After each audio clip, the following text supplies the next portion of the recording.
Obboleettiin keenya tokko biyya Arabaa keessa jiraatti. Karaa ijoollee naaf keessatti jechaadha. Egaa maatii ishiitti waan ta'e akka gatanidha jechaadha. Gaafa isaan ganama ka'anii ilaalan mana isaanii keessatti egaa dallaa isaanii keessatti waa gatan jechaadha. Waan sun gaafa gatanii mataa waan ta'e gatanii yoo kana ol maatiin ni rifate ollaa waamee ollaa maali namittiin kun qabeenya silaa qabdi ni guyyuma tokko maa uffata nagaan uffatu guyyuma tokko nyaata nagaa maa nyaatu jettu seexanichatu dhoowwo jechaadha. Yoo nyaata sun nyaate hin dhukkubsa yookaan amma ajjeesutti gaa jecha yoo uffata nagaa uffate hin dhukkubsa hin balleessa jechaadha. Sanarra uffata ciccitaa akka uffatu daaraa fakkaatee akka deemu akka nama hin taane akka nama hin fakkaanne godha jechaadha. Argitanii seexanni isin harka itti kennitaniif hojii akkanaa kan hojjetudha.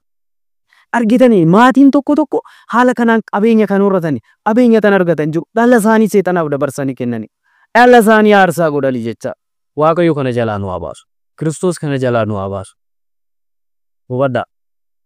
Kana kan godhan illee ni jiru jechaadha. Namoota hedduutu argitanii kun dhumni isaa hammeenya jechaadha. Dhumni isaa kan si ajaa'ibu immoo qabeenya nuuf kennu sun seexanni akka ittiin jiraannu immoo hin barbaadu. Akka ittiin uffannee bareednu, akka ittiin miidhagnu, akka ittiin mul'annu immoo hin barbaadu jechaadha. Ilaala. Kan inni barbaadu bakka uffata hin taane namoota qabeenya qaban hedduu yoo qabeenya hedduu qaban horii hedduu oofcoo yookaan baaburii konkolaataa waan gurguddaa kan qaban namoota tokko yoo ilaaltanii kan si ajaa'ibu uffatanii illee kan irraan bareen kan nyaata gaarii nyaanne Kiristoos inni nuti isa waaqessinu Kiristoos inni isaaf adda baane immoo warri ba'aan keessan sadiitti ulfaate gara kokoottaa ansiniin boqochiisaa jedha malee ba'aa nutti hin kennu ba'aa nutti hin fe'u namaa gadi nuun taasisu hin sodaatinaa jedha akka laphee liibnee deemuuf bilisa nu baaseera akka gammannee deemuuf gaafa soofnullee gaafa sakadhanullee maal jedha waa akka nama soomuuf fakkaatinaa fuulli keessan illee daalachaa'inaa diddibadhaa dhidhikadhaa waaqa jedhu qabna nuti ilaala. Gaafa soomnu soomarraan kan kee fuulli keenya akka daalachuuf ilaala akka daaraan fakkaan cululuqnee akka deemu bareennee akka deemu waaqa nuuf yaadu waaqa akkanaa qabna jechaa galanni ulfinni isaaf haa ta'u. Ilma dubroo Maariyaam Kiristoosiif galanni isaaf haa ta'u. Nitu waaqa akkanaa qabna. Seexanni garuu qabeenya nuu kennee daaraa fakkaannee akka deemu akka nama fakkaannee hin deemu. Akka qabeenya nuuf kenne suniin akka mul'anne uffata nagaa akka uffanne nyaata nagaa akka nyaanne daaraa fakkaannee akka deemu akka nama hin fakkaanne nama biratti akka gadi jennu ofii nuun kabajamuu barbaada malee nuti isaaf jilbeeffannaa isa kabajna inni garuu daadduudhaan akka deemnu nu godha jechaadha. Kiristoos waaqni keenya garuu gammachuudhaan akka jiraannu bilisa nu baase nageenya nuuf kenne eebba nuuf kenne mana keenya nuuf eebbise.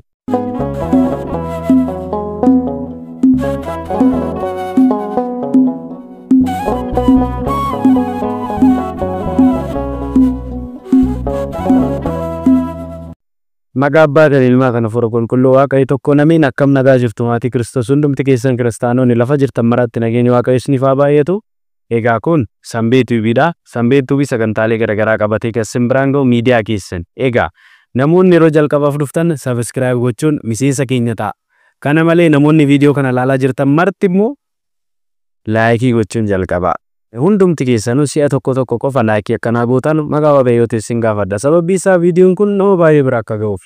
Kana malee egaa sheer godhaa waldaa keessanitti bakka garaagaraatti hundumti keessan hiriyoota keessaniif sheer godhaa. Viidiyoon keenya irraa paartii 3dha jechaadha. Kutaa 1 2 3 inni as geenye irraa inni irraa immoo paartii 3ffaadha jechaadha. Kanaafiyyuu guyyaa irraa kana kan qabannee dhufne waa'ee hafuura hamaa xonqolaa kana waan garaagaraa matatiin ni jedhamu kun karaa maatiillee kan nuuf ni jira waan ta'eef isarratti immoo waan xiqqoo haasofne jechaadha. Egaan gaaffii guyyaa irraa qophaa'e egaa kaardii abbaa dhibbaa kan nama badhaasisu sa'aatii 24 keessatti dafee nama deebiseef kaardiin abbaa dhibbaa badhaasni qophaa'eera. Innis gaaffiin keenya irraa torbee dhukkubbii jechuun maal jechuudha? Maaliif torbee dhukkubbii jedhame isa jedhudha jechaadha. Kanaaf kaardii abbaa dhibbaa badhaafamuuf dafee nama deebiseetu badhaafama jechaadha waan ta'eef dharraa gaarii isiniin jedha. Kana malee immoo ergaan keenya inni tokko egaa ayyaana gooftaa keenya Yesuus Kiristoos sababa godhachuudhaan egaa harka qalleeyyii garaagaraa isaanis gammadanii akka nama kaanii mana isaaniitti akka kabajaniif isaan ni gargaara Sambee Tuubiidhaan jechaadha. Egaa sirii daddabarsaan ture namoota haaraa taataniif malee hordoftoonni Sambee tuubii waan beektaniif jechaadha. Egaa Kiristoosis gaafa dhufe nu gaafata. Beelee beela na baastee dheebodhee dheebuu na baastee jira waan ta'eef hundumti keessanumaati Kiristoos. Egaa lakkoofsa bilbilaa kanaan nu dubbisuun egaa akka maatii harka qalleeyyii ta'an wajjin gargaarru maqaa Waaqayyootiin sin gaafadha. Adaraan siniin jedha. Ormi mana isaatti gammadee nyaatee dhugee dabarsa. Warroonni karaarra jiran bakka garagaraatti rakkatan immoo egaa harka keenya eeggatu waan ta'eef adaraa Waaqayyoo maqaa Waaqayyootiin irratti hirmaadhaa siniin jechuun barbaada. Egaa guyyaa har'aa kana akkuma mata duree isaarraa isinii kaasee isarrattis akkuma argitan gaa karaa maatii kan namatti dhufu ni jira jecha. Seenaa tokko isinii kaasa. Obboleettiin keenya tokko biyya Arabaa keessa jiraatti. Karaa ijoollee naaf keessatti jechaadha. Egaa maatii ishiitti waan ta'e akka gatanidha jechaadha. Gaafa isaan ganama ka'anii ilaalan mana isaanii keessatti egaa dallaa isaanii keessatti waa gatan jechaadha. Waan sun gaafa gatanii mataa waan ta'e gatanii yoo kana ol maatiin ni rifate maatiin rifatee ollaa waamee ollaatti agarsiifate jechaadha. Egaa obboleettiin keenya kun akka namni irraa baratuu fi wanta akkanaallee gaafa sin mudatu yookaan mana kiristaanaa abboota mana kiristaanaatti akka himattan sabala akka itti facaafattan mana kiristaanaati abboota jiran tajaajiltoota illee waamtanii kadhannaan akka siniif godhamu akka taasifattanii nurraa akka barattanii jetteeti jechaadha. Innis isaan ollaa waamanii itti agarsiisan. Isaan booda manni keenya nagaa hin taane maatiin koo baay'ee dhukkubsatu. Maatiin koo jireenyi isaanii keessatti baay'ee wanta ulfaataa dabarsaa jiru. Afurri hamaa karaa garagaraatiin maatii namaarratti mana namaarratti qe'ee namaarratti dhufu haala kanaan nama jeeqa waan ta'e egaa furmaanni mana kiristaanaati. Furmaanni Waaqayyoodha jettee kana naaf keesse jechaadha. Egaa maatii Waaqayyoo dhugaadha. Karaa maatii kan dhufanii jiru. Karaa maatii wantoonni hamaan akkanaan ni dhufu jechaadha. Diinni keenya Daabiloos waan baay'ee hojjeta jechaadha. Egaa kan sin ajaa'ibu abbaan yookaan haati seexana wajjin jiru taanaan mana seexanaatti deddeebi'u yoo ta'e seexanni waadaallee ni galchisiifata. Fakkeenyaaf ilma kee isa hangafaa naaf kenni maqaa anatu baasaa fi ilma kee hangafaa akkas godhi jedhee intala kee ishee akkasii intala kee ishee akkana jedhee seexanni waadaa ni galchisiifata. Abbaan osoo hin beekin seexana suniif illee dhala isaa dabarsee yeroo itti kennu ni jira jecha. Sababa abbaa yookaan sababa haadhaa dhala irratti waan hin taane ni gaha jechaadha. Argitanii kanallee namoonni haala akkanaa keessa jirtan illee gaabbii galuudhaan guutummaan guutuutti jireenya keessa Waaqayyotti kenna. Guutummaan guutuutti Waaqayyoof jilbeeffadha. Yaa Waaqayyoo ani waan hin beeku hin qabu. Jireenya kana ani hin barbaadu. Jireenya kana ani hin fedhu. Karaan ani hin beekne waan natti dhufe kan bara seexanaa kanaatti narraa cabsi. Ani siif adda baheera. Waaqni kan biraa kan jirre beeka. Ati waaqa taate. Ati gooftaa taate. Ati mootii taate. Hunda kan taasistudha. Hunda kan hundeedha. Hunda waan barbaadde gochuu kan dandeessu. Hunduu siin kan ta'e. Siin ala wanti ta'u tokkollee kan hin jirre. Siin ala wanti ta'e tokkollee kan hin jirre. Waaqa jiraataa bara ta'uu kee ani nan amana. Yaa gooftaa koo. Yaa Yesus Kiristoos. Dhiiga kee dhangala'een kadhadhaa. Ati bilisa na baasee Waaqayyo fuuldura jilbeeffadhu imimmaan hin kadhadhu. Waaqayyo qamdara kana sirraa cabsa jecha. Isaaf wanti dadhabame hin jiru waan ta'eef. Kanaaf maatii Kiristoos wantoonni akkanaallee yeroo garagaraatti ni dhufu jecha. Maatiin baay'een jeeqameera. Maatiin baay'een dhiphateera. Tarii obboleettiin koo sagalee kana naaf keessee viidiyoo kana laaluu dandeessa waan ta'eef egaa viidiyoo kana laaluu waan dandeessuu fi egaa maatiin kee tarii jireenya isaanii keessatti wanti isaan hin beekne wanti keessummaan itti dhufeera ta'uu danda'a. Hojii hamaa kanaan jecha. Hundumti isaanii ergaan ani dabarsu egaa tokkoffaan jireenya isaanii keessatti maatiin keessa gaabbii galanii gara Waaqayyootti dhiyaachuu qabu jechaadha. Obboleessi kee obboleettiin kee namoonni mana keessa jiran garagaraallee akka dhukkubsatan natti himteetta waan ta'eef jechaadha. Egaa maal gochuu qabu tsabala deemuu qabu jechaadha. San tsabala gaafa deeman tsaballi bakka sunitti seexanni ni hidhama jechaadha. Kan akka ittiin fayyinuuf Waaqayyo kan nuuf kenne bishaan eebbifama waan ta'eef jechaadha. Keessattuu egaa namoonni baay'een kan fayyaa jiran egaa tsaballi akka amananitti eeduma ofii fuuldura mana kiristaanaa dhiisne biyya garagaraa ni deemna namoonni tokko jechaadha. Waaqayyo waadaa qaba. Bakka suniif waadaa qaba. Kana malee immoo nam fayya jennee amantiidhaan biyya sun gaafa deemnu Waaqayyo amantii keenya laaleeti kan nu fayyisu malee bakka jirru kanatti nu fayyisuu dadhabee miti. Kanaaf fakkeenyaaf hoolota Egzaabeeraabii basoo Egzaabeeraabii kan jedhamu namoonni hedduu kan itti fayyaa jiranidha. Aabboo magaalaa Amboo Faares Madaaniyaaleem kan jedhamu namni baay'ee kan itti fayyee kiraanchisaa kan lafa kaa'edha. Xaballi hedduun fayyina kennan hedduu isaanii ni jiru jecha. Ani bakka dhiyoo ta'an bakka deemuuf illee salphaa ta'an kan isinitti maaru. Magaalaa Amboo keessattuu ispaaltii dhuma irra jira waan ta'eef jechaadha. Kanaafiyyuu bakki akkanaa kunillee fayyina kan namaa kennanidha. Achi deemanii fayyuu kan danda'anidha. Dabra Libaanos gadaamii guddicha Takliyyee achi deemanii kan fayyuu danda'anidha. Kanaafiyyuu egaa dhukkuba kanaan qabamanii amma ta'an hojii hamaa kana hojii seexanaa kana ofirraa guutummaan guututti baraaruu waan danda'aniif maatii keetiif illee dhaamsa kan akka dhaamtu asumaanis si gaafadha jechaadha obboleetti keenya. Egaa karaa maatii kan dhufan hedduu isaanii waan jiraniif egaa maatiin tarii dhala dhabanii ta'uu danda'a. Seexanaaf harka kan kennan.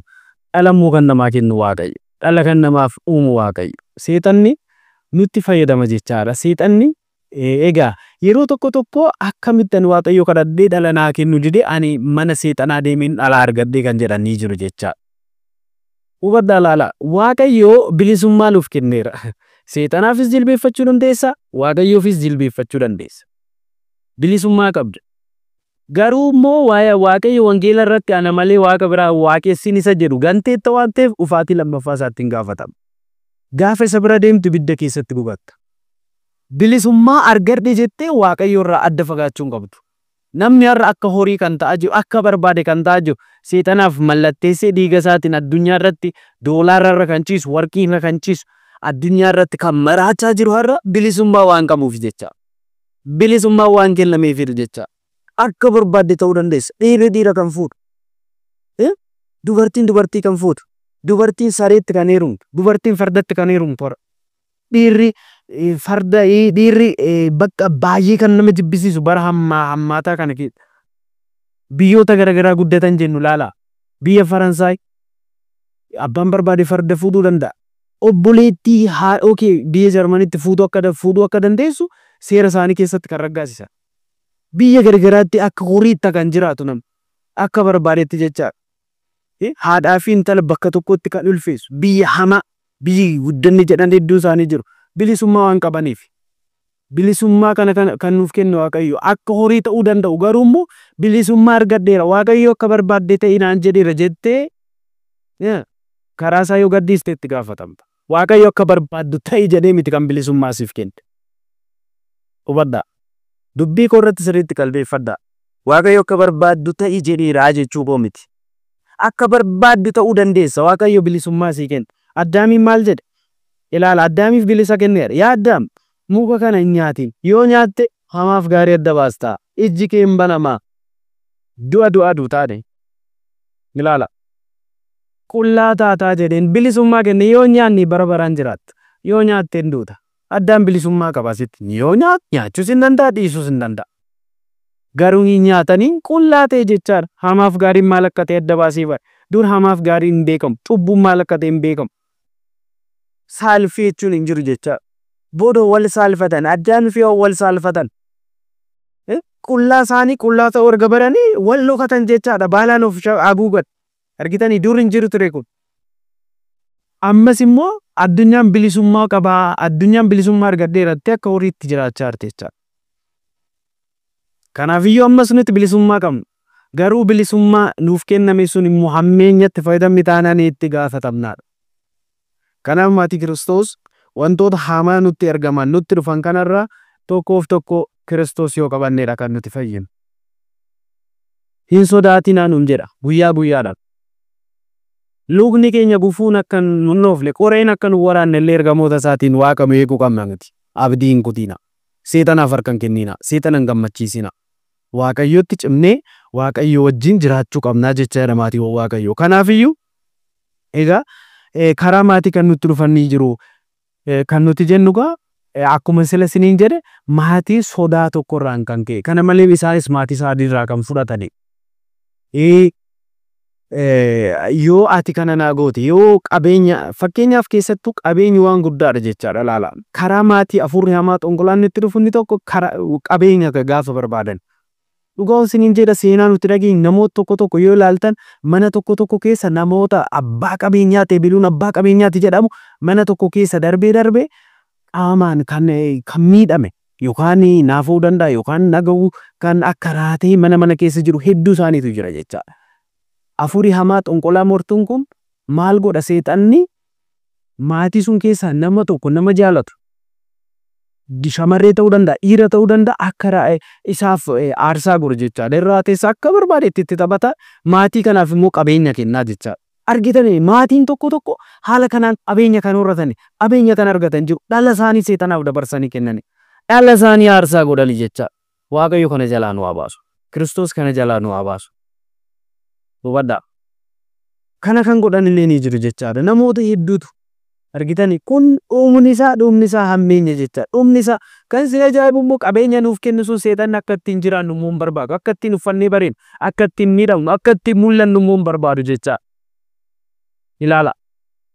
Kan inni barbaadu bakka uffata hin taane namoota qabeenya qaban hedduu yoo qabeenya hedduu qaban horii hedduu of cookaa baaburii konkolaataa waan gurguddaa kan qaban namoota tokko yoo ilaaltanii kan si ajaa'ibu uffatan illee kan irraan bareen kan nyaata gaarii nyaan maali namittiin kun qabeenya silaa qabdi ni guyyuma tokkumaa uffata nagaan uffatu guyyuma tokko nyaata nagaa nyaatu jettu seexanicha xudoo jechaadha. Yoo nyaata sun nyaate hin dhukkubsa yookaan amma ajjeesutti gaa jecha yoo uffata nagaa uffate hin dhukkubsa hin balleessa jechaadha. Sanarra uffata ciccitaa akka uffatu daaraa fakkaatee akka deemu akka nama hin taane akka nama hin fakkaanne godha jechaadha. Argitanii seexanni isin harka itti kennitaniif hojii akkanaa kan hojjetudha. Kiristoos inni nuti isa waaqessinu Kiristoos inni isaaf adda baane immoo warri ba'aan keessan sirriitti ulfaate gara kookottaa ansiniin boqochiisaa jedha malee ba'aa nutti hin kennu ba'aa nutti hin fe'u namaa gadi nuun taasisu. Hin sodaatinaa jedha akka laphee liibnee deemnuuf bilisa nu baaseera akka gammannee deemnuuf gaafa soofnullee gaafa sakadhannullee maal jedhe waa akka nama soomuuf hin fakkaatinaa fulli keessan illee hin daalachaa'inaa diddibadhaa dhidhikadhaa waaqa jedhu qabna nuti ilaala. Gaafa soomnu soomarraan kan kee fulli keenya akka hin daalachuuf ilaala akka daaraan fakkaan cululuqnee akka deemu bareennee akka deemnu waaqa nuuf yaadu waaqa akkanaa qabna jechaa galanni ulfinni isaaf haa ta'u. Ilma dubroo Maariyaam Kiristoosiif galanni isaaf haa ta'u. Mitu waaqa akkanaa qabna. Seexanni garuu qabeenya nuu kennee daaraa fakkaannee akka deemu akka nama fakkaannee hin deemu. Akka qabeenya nuuf kenne suniin akka mul'annu uffata nagaa akka uffanne nyaata nagaa akka nyaanne daaraa fakkaannee akka deemu akka nama hin fakkaanne nama biratti akka gadi jeen ofii nuun kabajamuu barbaada malee nuti isaaf jilbeeffannaa isa kabajna inni garuu daadduudhaan akka deemnu nu godha jechaadha. Kiristoos waaqni keenya garuu gammachuudhaan akka jiraannu bilisa nu baase nageenya nuuf kenne eebba nuuf kenne mana keenya nuuf eebbise jireenya keenya maatii keenya gaa'ela keenya nuuf eebbise kasoominaan akka jiraannu surraadhaan akka jiraannu lafa deemnu hundatti akka mul'annu kabaja guddaadhaan akka jiraannu waaqa akkas nu jaalate qabna jechaadha maatii waaqayyoo argitanii. Kanaaf seexanni haala kanaan nutti fayyadamti waan ta'eef seexanarraa fagaachuu qabna. Kanaaf maatii waaqayyoo karaa maatii kan nufullee wanta akkanaatu jira. Of eeggachuu qabna kadhannaadhaan cimuu qabna. Sooman sagadaan cimuu qabna jechuufidhaafi egaa paartii sadaffaa sadhumaati kun jechaadha. Kanuma wal qabatee isinirraas koomentii keessan garaagaraa dubbisee immoo viidiyoo biraatti walitti deebuu dandeenya waan ta'eef hanga ammaatti namoonni na hordoftan yoo jiraattan sabiskiraayib kan hin goone sabiskiraayib godhaa. Kana malee immoo ergaa garaagaraa kanan isinii daddabarsee waan jiruuf keessattuu harka qalleeyyii gargaara kanan isiniin jedhe eebbadha hojii eebbaati. Hojii eebbaa kana waaqayyo immoo hin gammada gaafa nutti gammadu immoo jireenya keenya sirreessa. Yoo nuti namaaf yaadne waaqayyo nuuf yaada namarraas waaqayyo irraas gaarummaa arganna waan ta'eef akka irratti hirmaattan maqaa waaqayyootis sin gaafachuun barbaada jechaadha.